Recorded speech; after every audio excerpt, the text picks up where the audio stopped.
Berperannya Allah berapa persen? Wong dari ada nggak ada. Nah, umpamanya 100, leres Mbah, 100% Allah itu berperan menguasai kita itu 100%. Dan oleh karenanya kita disebut innalillah. Inna setuhune ingsun iku lillahi kagungane Gusti. Terus nek dilanjutaken kan ngeten. Kok enten wong menumpukan harapan, menumpukan ketawakalannya, menumpukan ketundukannya pada selain Allah. Nah, nuwun sewu niku kan bodoh banget. Wong nek gak ono Gusti Allah lho ora ono. Perane Gusti Allah 100%. Kok ono wong tunduk nang selain Allah. Astaghfirullah Rabbal baraya. Bismillahirrahmanirrahim. Alhamdulillahirabbil alamin. Wassalatu wassalamu ala asyrafil anbiya'i wal mursalin sayyidina wa maulana Muhammadin wa ala alihi wa ashabihi ajmain. Rabbis shrah li sadri wa yassir li amri wahlul 'uqdatam min lisani yafqahu qawli. Rabbi zidni ilma warzuqni fahma. Amin ya rabbal alamin. Bapak-bapak dan saudara-saudara rahimakumullah, alhamdulillah malam hari ini kita bisa bersilaturahim kembali. Mudah-mudahan diterima oleh Allah Subhanahu wa taala. Amin ya rabbal alamin. Shalawat serta salam semoga tetap terlimpahkan kepada Nabi Muhammad sallallahu alaihi wasallam. Jadi pada waktu di tempatnya Pak Ponidi, saya itu menjelaskan tentang Allah itu menyaksikan kita, Allah itu melihat kita, Allah itu beserta kita. Tapi wabil khususnya adalah saya mengajak untuk kita melihat hati kita masing-masing, entah itu jantung kita atau rasa kita. Rasa kita itu dipirsani oleh Allah Subhanahu wa taala. Lalu kemudian apa yang kita rasakan itu bisa dikembangkan dengan apa yang kita suwunkan kepada Allah Subhanahu wa taala. Di antaranya, kalau memang pada waktu itu kita merasakan bahwa kita membutuhkan pertolongan Allah, pada waktu dipirsani kita merasa dipirsani itu, maka nyuwunlah pertolongan kepada Allah Subhanahu wa taala. Nah, itu bagus sekali. Kalau rasa itu juga muncul pada waktu kita sholat. Sehingga sebelum sholat itu kita hadirkan dulu diri kita bahwa kita itu mau sholat. Lalu kemudian kita angkat tangan kita Allahu Akbar dalam keadaan kita itu merasa sadar bahwa kita itu dipirsani oleh Allah. Hati kita itu diinjen diketahui oleh Allah Subhanahu wa taala. Dan sejatinya seperti itu. Sejatinya kita itu tidak pernah, hati kita itu tidak pernah, rasa itu tidak pernah, tidak pasti dilihat oleh Allah Subhanahu wa taala. Dari situlah kalau kita itu dalam kehidupan sehari-hari menginginkan kita pandai dalam hal tertentu, maka kita bekerja keras. Kita menginginkan untuk mendapatkan uang, kita kerja keras. Betul. Tapi apakah ada orang yang betul-betul bekerja keras untuk mendapatkan rasa hadirnya dirinya di hadapan Allah pada sholat? Kalau katakanlah sehari itu kita kerja 8 jam atau yang santai-santai lah 4 jam gitu. Kita samakan dengan upaya kita untuk kita bisa lebih khusyuk, lebih memahami tentang sholat kita. Luar biasa benar ya. Luar biasa 4 jam kita belajar khusyuk, belajar sholat biar khusyuk. Ini luar biasa. Buatan petang jam ya sak jam. Ngaji kayak begini tenanan tapi tenanan niku nggih, ngaji tenanan kata nggih. Betul-betul ngaji itu bukan karena izin karo Pak RT atau izin karo Pak Harun bukan. Pak Harun wingi mangkat nang nggonku masa aku ora mangkat mboten enten ngoten. Ngaji tenanan kan. Ngaji tenanan paling enggak 1 jam atau setengah jam tenanan tapi tiap hari. Lah pripun caranya? Nggih. Nggih ngaji dhewe, maca buku atau diskusi. Ngoten niku. Nah, biasanya pengalaman saya orang kalau sudah diskusi seperti itu sampai subuh niku dilakoni. Karena itu sebetulnya adalah ada rasa haus di dalam diri kita. Kita itu seperti menemukan jalan kembali kepada Allah. Sebelum betul-betul kembali pada Allah yang namanya meninggal, itu kita kembali dulu untuk kepada Allah, memahami Allah Subhanahu wa taala. Oke, sekarang saya lanjutkan, bukan ganti tema, tapi meneruskan, tapi belok. Riting ngoten nggih bahasa. Riting. Kalau kita ditanya, kita itu ada atau diadakan? Gitu. Kita itu hidup atau dihidupkan? Berarti sebetulnya kalau Allah tidak menghidupkan kita, Allah tidak mengadakan kita, berarti nggak ada toh? Tidak ada. Berarti Allah sangat berperan. Berperannya Allah berapa persen? Wong dari ada nggak ada. Nah, umpamanya 100, leres Mbah, 100% Allah itu berperan menguasai kita itu 100%. Nggih. Beda dengan sawah, sawah digarap nggih Pak Pon. Ada air berapa persen gitu kan. Terus ada pupuk berapa persen sumbangan terhadap panen nih loh. Tapi kalau pertanyaannya kita hidup kita ada nih, berapa persen sumbangsi apa? 100%. Oleh karenanya kita disebut innalillah. Inna setuhune ingsun iku lillahi kagungane Gusti Allah.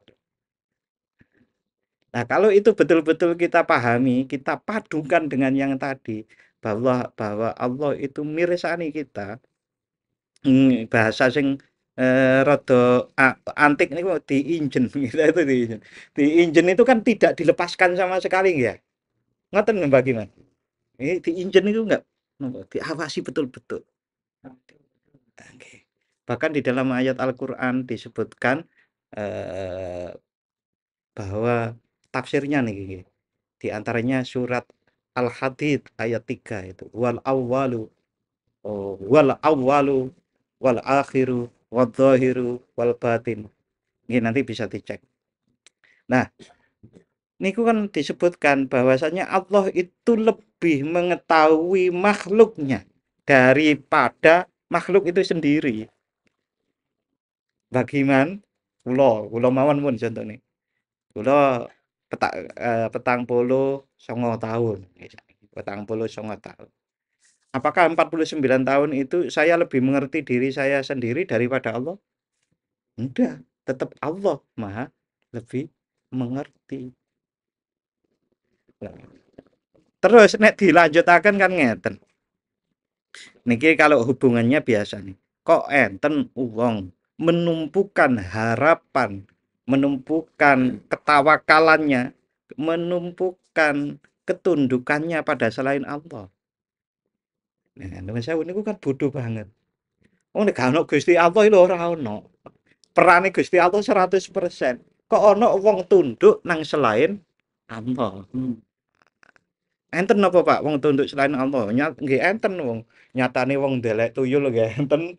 Wong golek pesugihan nggih enten lah nggih. Niku kan tunduk pada selain Allah. Niku bantere ngoten Pak. Nah, niku nek didukke kok ono diperintah gak salat kok gak salat. Padahal perane 100%. Nah, didukke malih. Diperintah untuk tidak minum minuman keras kok masih minum minuman keras. Diperintah untuk andap asor kok gak andap asor. Diperintah gak sombong kok gak sombong gitu. Nah niku cilik niku napa gede nggih niki. Gede kabeh niki contone. Sing cilik napa ya? Sing cilik menyingkirkan duri ku apik lho. Wah ngoten niku. Nah ini kan perintahnya Gusti Allah. Sampai yang sekecil-kecil itu. Jadi kalau dibahasakan yang lain, bahasa yang kita niku ada atau diadakan. Diadakan nggih jawabannya. Nggih. Berarti kalau ada orang bilang bahwa wujud hakiki kita itu adalah tidak ada. Diterampi mboten? Wah, iki piye iki? Diterima ora kan ngoten nggih. Sakniki niku lho, Pak. Kita itu kan diadakan. Sesungguhnya yang ada dengan sendirinya hanya Allah kan. Niku namanya ada atau wujud hakiki. Nah, berarti saya balik. Kalau secara tidak hakiki, berarti kita itu kan tidak ada, Pak. Adanya diadakan. Gitu, Pak. Kita itu diadakan, bukan ada. Nah, mengapa kok pembahasan itu sedetail itu? Karena di ayat-ayat Al-Quran itu ada ayat-ayat yang hakiki, ada ayat-ayat yang niku yang bukan hakiki, ngoten lho. Bukan hakiki niku maksudnya seperti ayat Al-Quran, wallahu khalaqakum wa ma ta'malun. Allah menciptakan kalian dan menciptakan apa yang kalian kerjakan. Allah itu menciptakan kalian dan menciptakan apapun yang kalian kerjakan. Niku hakiki, Pak. Jadi kita minum niku bukan kita yang bikin kita bisa minum. Leres nggih? Nah, bahasa kita gak iso apa-apa nek ora pertolongane Gusti Allah, ngoten lho. Gak bisa macul nek gak pertolongane Gusti. Wong wong ada aja nggak ada kok. Ada kita itu loh nggak ada kalau nggak diadakan. Nah, maka pekerjaan kita itu juga adalah diciptakan oleh Allah Subhanahu wa Ta'ala. Nah, kemudian niku hubungane orang agar mudah menundukkan dirinya, ora sombong. Nggih lah. Lah wong bangun menara dhuwur apik melebihi Burj Khalifah. Dubai gini kan. Burj Khalifah paling tinggi. Wah, ya betul sakit sombong karena sejatinya wallahu khalaqakum wa ma ta'malun niku Al-Qur'an gitu. Pemahaman seperti ini, Bapak, kalau tidak dimulai seperti tadi, kita itu wujud, ternyata wujud kita itu diwujudkan. Kita itu ada karena hanya diadakan. Kalau tidak seperti itu nanti memahami ayat yang seperti ini susah. Susah. Kadang nggak terima, piye to karepe. Wah, nek masih bagaimana bagaimana bagaimana maksudnya? Niku kan masih tanya. Tapi nek pun ngeten iki, gak tepak iki, gak cocok iki. Wah, niku bahaya. Karena apa? Karena Al-Qur'an itu mboten enten sing salah. Sing enten gak paham. Ngoten. Belum paham. Karena Al-Qur'an itu 100% tidak ada yang salah. Oke. Nah, lalu bagaimana? Ini saya lanjutkan lagi. Bagaimana kemudian kalau ada orang yang berbuat jelek? Umpamanya nempeleng koncone. Harus tempeleng kan salah niku. Nah, itu juga diciptakan oleh Allah. Sama juga Allah juga menciptakan yang namanya babi yang juga dilarang dimakan kata. Semua kan jadi ujian. Nah, lalu kebebasan kita di mana? Milihnya. Kita mau jelek, mau bagus itu kan enten milih. Seperti Allah di dalam Quran surat Al-Kafirun itu dan juga ada ayat yang lain, kalian mau beriman atau mau kafir silahkan. Bebas loh misalnya. Termasuk memilih mau perbuatan apa saja. Pun niki pun 13 menit. Cekap nggih. Loh, kok cekap Pak nggih? Lebih baik kita tanya jawab karena masalah yang saya jelaskan ini biasanya yang bagus memang tanya jawab. Artinya kalau ada sesuatu yang enggak begitu Dewa Lukman, saya punya pendapat lain. Sangat terbuka juga. Iya kan? Mungkin duduk KUHP kok. KUHP nggak bisa diubah nggih boten. Nggih, matur nuwun, monggo kita berdoa bersama-sama. A'udzubillahi minasyaitonirrajim. Bismillahirrahmanirrahim. Allahumma shalli wa sallim ala sayyidina Muhammad wa ala ali sayyidina Muhammad. Walhamdulillahi rabbil alamin. Allahumma ighfir lana dzunubana wa liwalidayna warhamhum kama rabbayana shighara. Allahumma sabbit imanana wa nawwir qulubana wa barik lana fima ataitana wa sallimna fid dunya wal akhirah. Allahumma aftah lana bi futuhil arifin. Allahumma rzuqna ilman nabiyyin wa fahmal mursalin wa ilhamal malaikatil muqarrabin birahmatika ya arhamar rahimin. Allahumma inna nas'aluka bi husnil khatimah wa na'udzubika min su'il khatimah. Rabbana atina fid dunya hasanah wa fil akhirati hasanah wa qina adzabannar. Wa sallallahu ala sayyidina Muhammad wa ala ali sayyidina Muhammad. Subhana rabbika rabbil izzati amma yasifun wa salamun alal mursalin walhamdulillahi rabbil alamin. Assalamualaikum warahmatullahi wabarakatuh.